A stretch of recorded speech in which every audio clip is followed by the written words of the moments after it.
Hello and good afternoon. Here is the news at 4. First, the highlights. Lagos State government set to host strategic stakeholders meeting to boost justice delivery. Britain, United Nations train police and CDC officers on explosive ordnance risk education. On the front in South Korea, someone's Russian ambassador seeks immediate withdrawal of North Korean troops. And in sports, heavyweight boxing champion Daniel Dubois set for rematch with Anthony Joshua. And now the details. I am Akan Usen.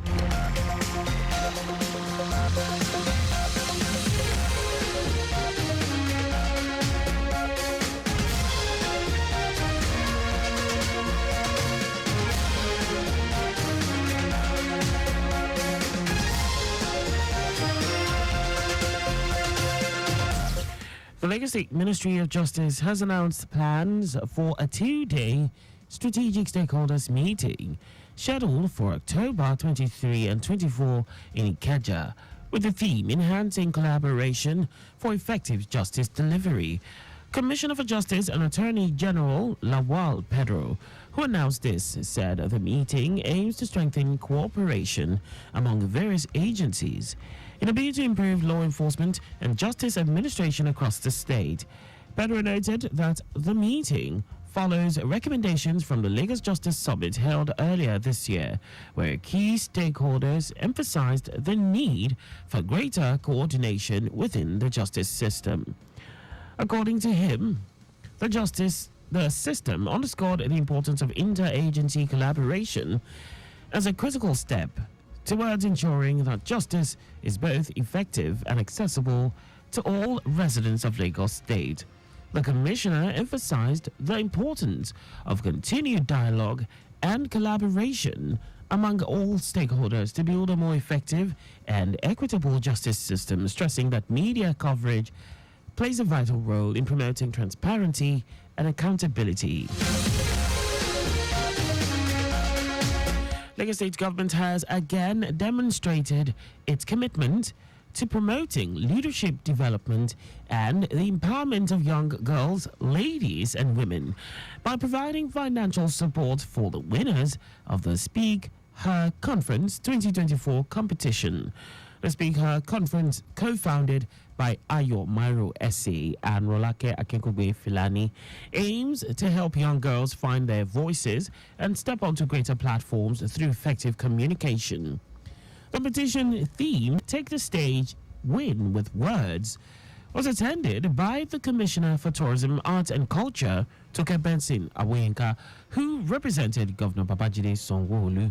He reaffirmed the government's commitment to initiatives that promote women's development. As a demonstration of support, Governor Sanwo-Olu announced a 10 million naira donation for all conference participants, while the commissioner, on behalf of the ministry, presented a 5 million naira prize to the Speakathon's overall winner.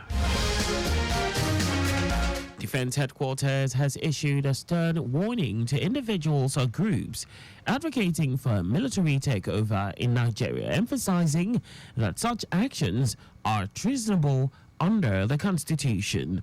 The military reaffirmed its loyalty to President Bola Tinubu's administration and its commitment to upholding democracy in the country.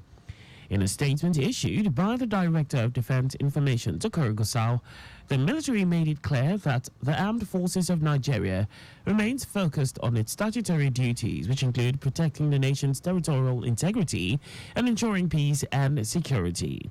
Gusau noted that the relative peace being enjoyed in the country is a result of the president's support for the military and the dedication of the armed forces leadership.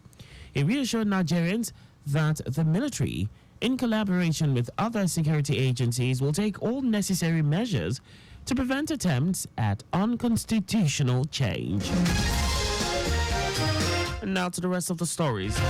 The United Kingdom government, in collaboration with the United Nations Mine Action Service, has provided explosive ordnance risk education training to 75 officers from the Nigerian Police Force and the Nigerian Security and Civil Defense Corps.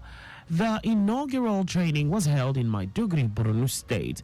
Senior Communications and Public Diplomacy Officer at the British High Commission, Abuja, Atinuke Akonde Alegbe, in a statement, said the program aimed to equip the police and the NSCDC officers with the necessary skills to educate at-risk communities about the dangers of unexploded ordnance, thereby reducing the risk of casualties. Chief of UN Mine Action Program in Nigeria, Edwin Fagman, noted that the collaboration with the police and NSCDC facilitates the delivery of essential safety messages to hard-to-reach areas. Kogi State Governor Usman Ododo has sworn in newly elected chairman and vice chairman of the 21 local government areas in the state, with a charge to be dedicated to serving the people they represent. Special advisor to the governor on media and publicity, Ismaila Issa, said this in a statement, noting that the swearing-in ceremony was held at the government house in Lokoja. According to him, the governor urged the new chairman to sustain the tempo of development at the grassroots level by embarking on projects and programs that will improve the lives of the people. And now to foreign news. South Korea has summoned the Russian ambassador seeking the immediate withdrawal of North Korean troops, which it says are being trained to fight in Ukraine. According to Seoul's spy agency, about 1,500 North Korean soldiers, including those from the special forces, have already arrived in Russia. In a meeting with the ambassador, Jae Seon-vie, South Korea's vice foreign minister, Kim Hong-kyun, denounced the move and warned that Seoul will respond with all measures available. Zinoviev said he will relay the concerns but stressed that the cooperation between Moscow and Pyongyang is within the framework of international law.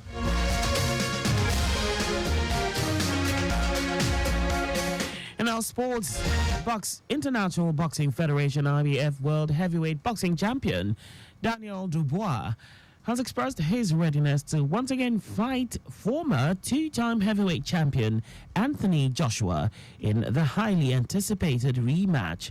Dubois in an interview said he was ready to show the world he was king. If not Joshua, the 27-year-old will try and avenge his defeat to Alexander Usyk if the Ukrainian is able to beat Tyson Fury in their rematch in December. Last month, Joshua's bid to become a three-time world champion and return to the division's top table ended dramatically and unexpectedly, with Dubois dropping him several times at Wembley Stadium in front of 98,000 fans. He then landed the final blow, a crunching right hand in round 5 that left Joshua sprawling on the canvas for a fourth career loss. That's all for the news at 4. Always carry out proper and adequate checks on your vehicles before setting out. You can follow us and like all our various social media platforms. On X at Traffic Radio 961, Facebook Lagos Traffic Radio 96.1 FM, Instagram Lagos Traffic Radio 961. On YouTube, subscribe and watch us live on our channel Traffic Radio 961. You can also visit our website on www.trafficradio961.ng. Did you know that the Sanwo-Olu administration trained 1,000 accountants on the 2020 Financial Act? You can get more details on the Lagos State Government's website. To end the news, here are the highlights of the major stories. The Lagos State Ministry of Justice has announced plans for a 2-day strategic stakeholders meeting scheduled for October 23rd and 24th in Ikeja with the theme Enhancing Collaboration for Effective Justice Delivery. The United Kingdom government, in collaboration with the United Nations Mine Action Service, has provided explosive ordnance risk education training to 75 officers from the Nigerian Police Force and the Nigerian Security and Civil Defense Corps. We also told you that South Korea has summoned the Russian ambassador, seeking the immediate withdrawal of North Korean troops, which it says are being trained to fight in Ukraine. And in Sports, International Boxing Federation IBF World Heavyweight Boxing Champion Daniel Dubois has expressed his readiness to once again face former two-time heavyweight champion Anthony Joshua in the highly anticipated rematch. For contacts with the newsroom, please send a message to info@trafficradio961.mg. And that ends the news broadcast compiled by Adirayo Iduwolaya. I am Akan Usen. Thanks for listening and please stay. Good afternoon.